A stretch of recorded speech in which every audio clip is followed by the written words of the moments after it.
Full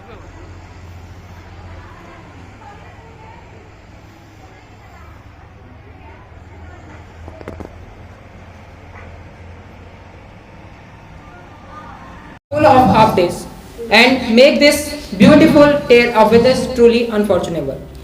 So, where I, Aditya Kumar, is being the host of this great pleasant of the first of this beautiful morning. So, let us start the today's program.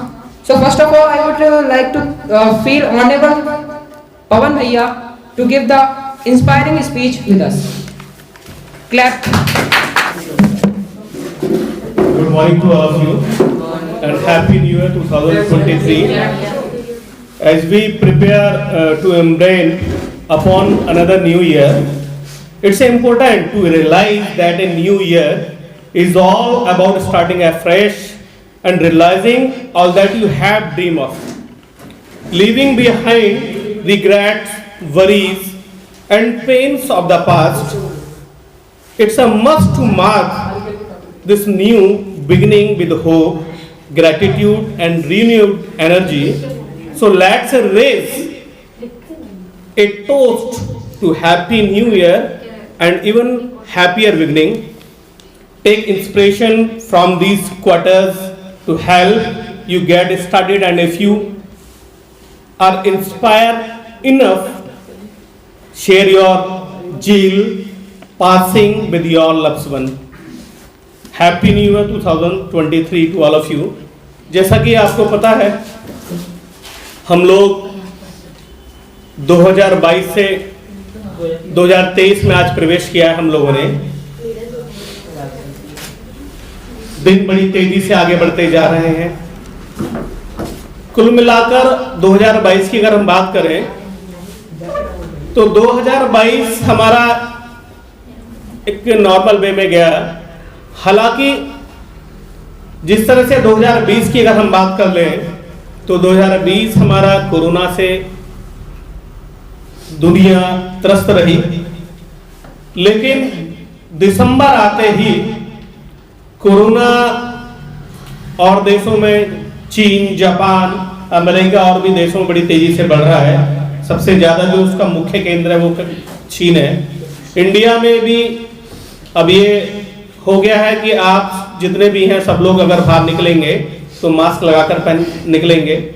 दूसरा है, भीड़ भाड़ वाली जगहों में जाएंगे तो mask होना चाहिए, भीड़ में जाने से बचेंगे। हमारे देश ने बहुत सारी चीजें नई अडॉप्ट की, तो कई क्षेत्रों में हम लोग बहुत आगे बढ़े। कई परेशानियां भी हमारे देश ने झेली, तो नए अचीवमेंट भी हम लोगों ने प्राप्त किए। तो अगर मैं यूपी की बात करूं, विधानसभा के चुनाव हुए और एक बार फिर योगी जी की सरकार आई और आज हम 2023 में प्रवेश कर रहे हैं, क्योंकि ये हमारा कैलेंडर नववर्ष है, जिसको हम अंग्रेजी नववर्ष भी बोलते हैं। कैलेंडर नववर्ष है कि हमारा जो पुराना कैलेंडर है वो अब चेंज हो गया। आज से हम एक नए कैलेंडर वर्ष में आ गए। थोड़े एक अगर हम बात करें साइकोलॉजिकल भी है, एक लगता है कि हम नए वर्ष में हैं, लेकिन ये हमारा एक कैलेंडर नववर्ष है। हम लोगों का जो नववर्ष है वो चैत्र नवरात्र की जो पहली तिथि होती है उसमें हम मनाते हैं। चूंकि इसका भी एक कहीं ना कहीं प्रभाव है हमारे मस्तिष्कों पर कि हम 31 दिसंबर जब निकलती है और नया साल 1 जनवरी आती है तो हम लगता है हम नया साल इसको मना रहे हैं, लेकिन हम लोगों का जो नववर्ष है भारतीय संस्कृति के अनुसार वो चैत्र नवरात्र के पहली तिथि को हम मनाते हैं और उसको भी हम मनाते हैं और इसको भी हम मनाएंगे। 2022 की अगर हम बात कर लें तो ये भी हमको ये सोचते चलना है कि 2022 में अगर ये कमी हमारी लाइफ में रही होगी तो उसकी पूर्ति करें। मेन हम ये लोग हैं कि इंस्टीट्यूशंस में हैं, तो हमें अपने सबसे मेन है हमें अपने फ्यूचर को देखना है कि कहाँ हमारे फ्यूचर में आगे भविष्य को बढ़ने के लिए हमें क्या करना पड़ेगा या क्या करना चाहिए। तो इन चीज़ों को भी हम लोगों को ध्यान रखना है, क्योंकि 2022 अब चूंकि 2023 है तो 2023 में नई उपलब्धियां कैसे हासिल करें, जो हमने सोच रखा है उसको कैसे पाएं, वो सारी चीज़ें हम लोगों को देखनी है। इस नववर्ष के प्रोग्राम में मैं आपसे रिक्वेस्ट करूंगा कि आप यहाँ पे आके एक इंस्पायरिंग स्पीच दे के जाएं। Give them big applause. आप सभी का जो कैलेंडर नववर्ष है इसके लिए आपको हार्दिक शुभकामनाएं। ऐसा है मेरा व्यक्तिगत मानना है, और जितने लोग हम लोग इस तरह मानने वाले हैं वो ये मानते हैं कि ये जो है नववर्ष हमारे संस्कृति का नहीं है। हम लोग नहीं करते कि हमारा अप्रैल से होता है शुरू, लेकिन सभी की भावना है, सबको जो चीज़ पसंद है सबको रहना चाहिए। तो इस नववर्ष पे जो कैलेंडर नववर्ष है इसके लिए हर कोई एक उमंग रहती है कि हम कुछ नया करें। इस बार रात भर सोचते हैं, कुछ तो पार्टियां करते हैं, एंजॉय करते हैं। कुछ लोग ऐसे हैं जो जीवन में कुछ करना चाहते हैं, तो वो लोग जो है एक अपना लक्ष्य बनाते हैं, इस नए साल में मुझे ये करना है, ऐसा करना है, आगे बढ़ना है। लेकिन कुछ लोग जो है वो कुछ दिन तक चलता है, 1 महीने 15 दिन तक। मैं चाहूँगा कि आप लोग एक अपना लक्ष्य बनाएं और अपनी डायरी में लिखें, और हर रोज़ सुबह जरूर देखें और शाम को जरूर देखें कि मैं उस लक्ष्य की तरफ जा रहा हूँ या नहीं जा रहा हूँ। क्योंकि आप सभी युवा हैं और आपकी खुद के सपने हैं, परिवार वालों के सपने हैं, उनको लेके आप लोग चल रहे हैं। तो सबसे बड़ी जीवन है कि मैं अपने जीवन में, मेरी उम्र लगभग 43 साल हो चुकी है इस साल, तो मैं बहुत कुछ सोचता हूँ कि आपके पास जो कुछ है, तो मैं जो महसूस करता हूँ, क्योंकि उम्र बढ़ती है ना, आपके पास जो चीज़ है अभी, आंखों की रोशनी है, दिमाग है, ऊर्जा है, आप महसूस करोगे 40 साल के बाद आपके पास वो चीज़ कम होने लगेगी और आप जो करना चाहोगे वो कर नहीं पाओगे, जो मैं फेस करता हूँ। तो आपके पास एनर्जी भी है और समय भी है, सब कुछ है। तो लक्ष्यों पर भटकने के बजाय एक लक्ष्य बना लो अपने जीवन का, और फिर दुनिया की मत सुनो, अपने दिल की सुनो, उस पर लग जाओ। क्योंकि करने को दुनिया में सब काम जरूरी है, बहुत कुछ है, बहुत लक्ष्य हैं, सबके अच्छे लगते हैं, ये अच्छा हो जाए, ये अच्छा हो जाए। जब उसमें जाओगे तो लगेगा कि है तो सब जरूरी, लेकिन दिक्कत पैदा होगी आपको कई लक्ष्यों में करने में। इसलिए एक डिसाइड कर लो और परिवार को समझाओ, अपने खुद को समझाओ। सबसे पहले समझाना अपने लिए है जरूरी, उसका उसी लक्ष्य पर लग जाओ आप। और इस नए वर्ष पे आप एक संकल्प लेके चलो और उसकी तरफ बढ़ते रहो, और निरंतर देखो, एक लक्ष्य बड़ा बनाओ, उसको लक्ष्य को पहुंचने के लिए छोटे छोटे लक्ष्य बनाओ।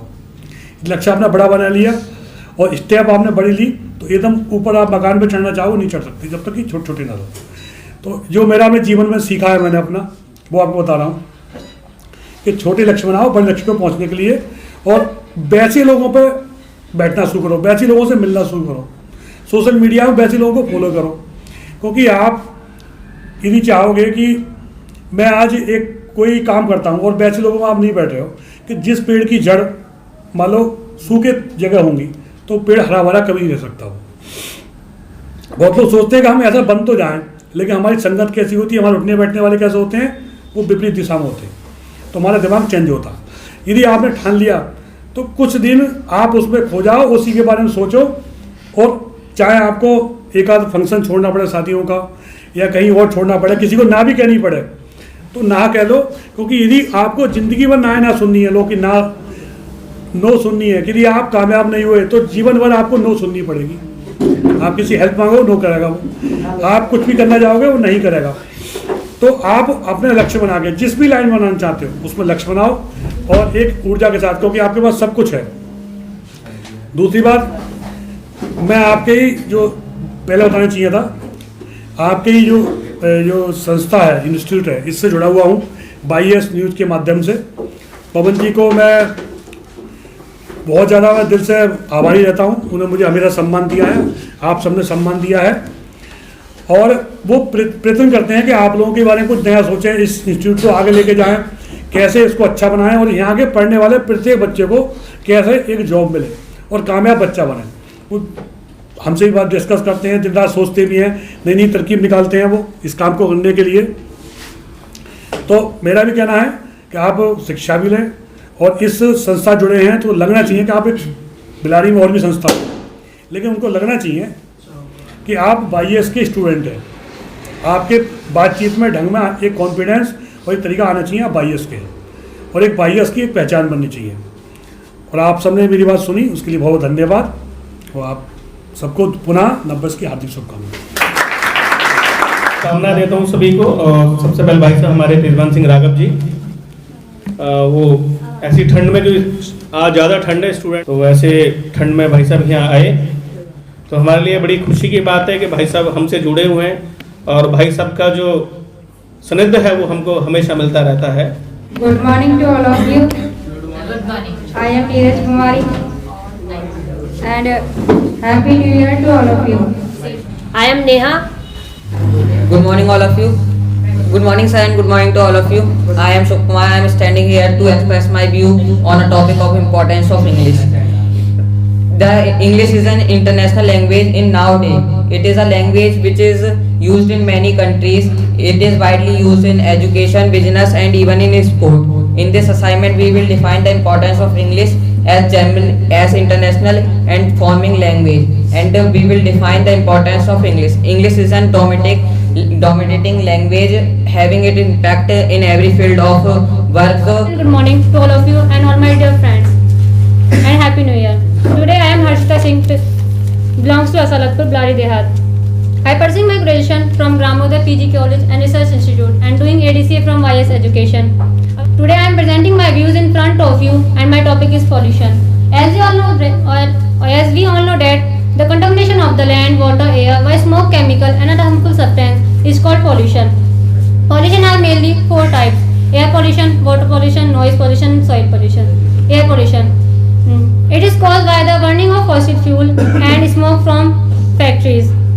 It affects our respiratory system and cause asthma like disease. Some steps to control the air pollution: we have to avoid the personal vehicles, we have to use public transport, and use filter in factories chimneys. Water pollution, it is caused by the harmful fertilizer which is used in agriculture mixed in water bodies. It makes water pollution. We can control by follow some steps. Don't throw garbage in the water bodies, and don't throw the wastage of factories into water bodies. Noise pollution, it is caused by the loud noise from the loudspeakers and the factories and vehicles. We have to use earplug to avoid the noise pollution, and don't loud the loudspeakers. And soil pollution, it is caused by the improper disposal of waste in soil. We have to stop the soil pollution by doing some steps.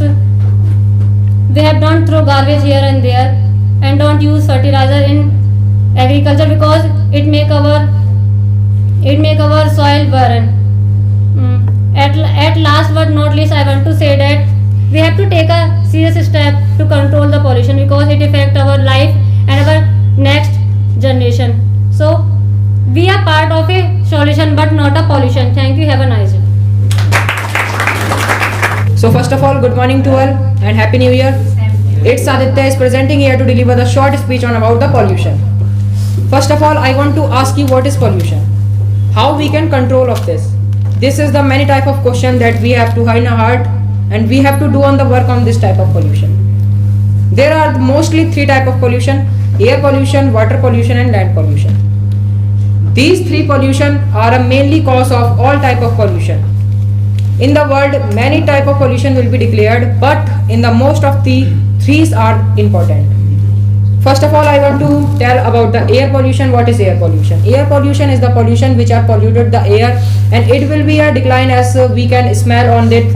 And nowadays, this is the big cause of problem of like asthma and problem of heart disease, blood infection and many more.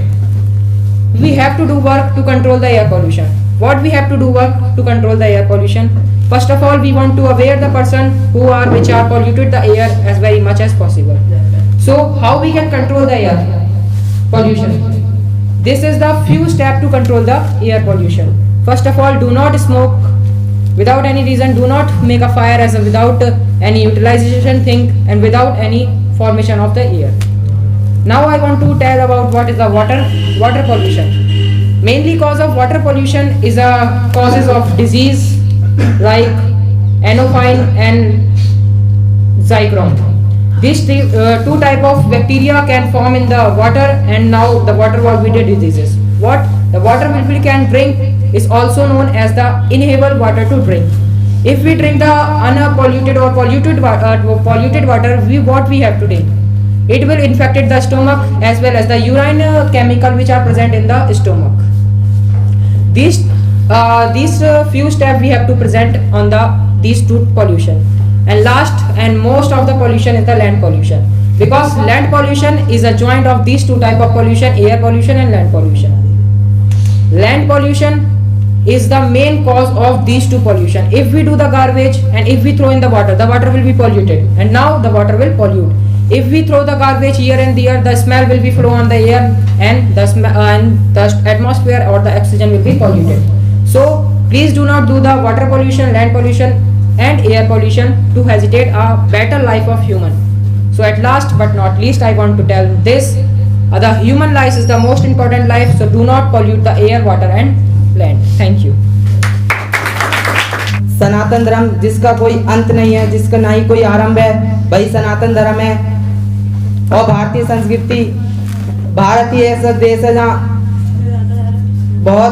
बहुत जातियों के लोग रहते हैं, सब मिलजुल कर रहते हैं। ये भारत की संस्कृति है, और ये जो भारत के लोग हैं यहाँ पर मिलजुल कर रहते हैं। लेकिन हमें आज़ादी की लड़ाई लड़ने का मौका तो नहीं मिला, लेकिन भारत के लिए कुछ कर तो सकते हैं। इस आज का मेरा टॉपिक है मोबाइल अभिशाप और वरदान। जैसा कि आप सभी जानते हैं, आज में फोन के बिना दुनिया अधूरी है। फोन के बिना हम अपने जीवन की कल्पना भी नहीं कर सकते हैं। फोन दैनिक जीवन में फोन की उपयोगिता जैसे बिना पानी की मछली। फोन हमारे लाइफ में बहुत जरूरी है। फोन एक वैज्ञानिक तकनीक है जिसने हमारे जीवन को अत्यंत सरल बना दिया है। जैसे हर सिक्के के दो पहलू होते हैं, उसी प्रकार फोन के भी दो ऑप्शन है, एक पॉजिटिव एंड एक निगेटिव। पहले हम बात करते हैं पॉजिटिव पर। तो फोन ने हमारे जीवन को इतना सरल बना दिया है, इससे हमें अनेक फायदे हुए हैं।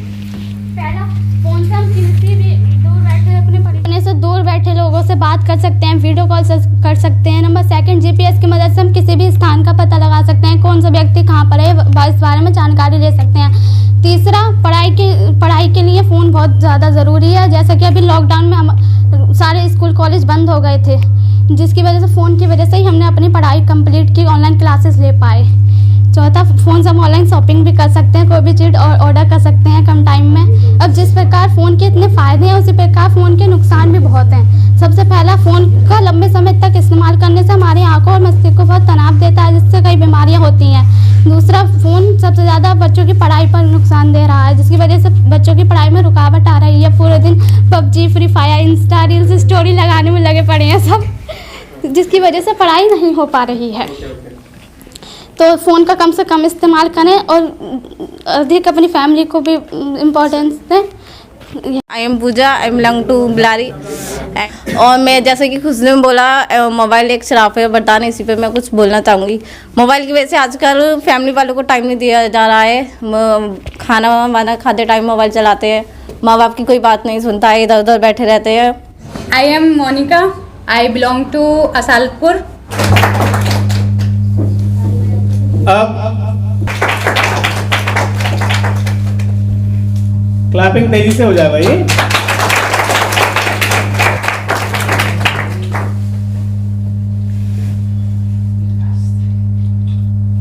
छात्रों और छात्राओं को इंग्लिश कैलेंडर के अनुसार नववर्ष की हार्दिक शुभकामनाएं। जैसा कि हम सब जानते हैं, आज हम अंग्रेजी नववर्ष मना रहे हैं। हमारा हिंदी कैलेंडर के हिसाब से जो नववर्ष होता है वो चैत्र मास में मनाया जाता है। कह सकते हैं हम कि नवदुर्गा जिस दिन स्टार्ट होते हैं चैत्र मास के, उसका प्रथम दिन जो होता है वो हमारा हिंदू कैलेंडर के हिसाब से नववर्ष होता है हमारा। लेकिन हुआ क्या, जब अंग्रेजों का शासन था उस समय अंग्रेजों ने अपना जो नववर्ष था इंग्लिश के हिसाब से, अंग्रेजी के हिसाब से 1 जनवरी का, उसका प्रचार प्रसार करके हम लोगों पर एक इमेज बना दी नववर्ष की, और उसी को हम मनाने लगे। और हकीकत तो यह है कि उनके द्वारा, अंग्रेजों के द्वारा हमारा जो नववर्ष होता है 1 अप्रैल, उसको एक मूर्ख दिवस के रूप में हम लोगों पर थोप दिया। और हम लोग यही समझने लगे कि 1 अप्रैल मूर्ख दिवस यानी कि, जबकि वास्तव में हमारा जो नववर्ष होता है वो 1 अप्रैल नवरात्रि के प्रथम दिन से स्टार्ट होता है, चैत्र मास में। ज़्यादा न कहते हुए अपनी बात को यही विराम देता हूँ। एक बार दोबारा सभी छात्र छात्राओं को नववर्ष की हार्दिक शुभकामनाएं।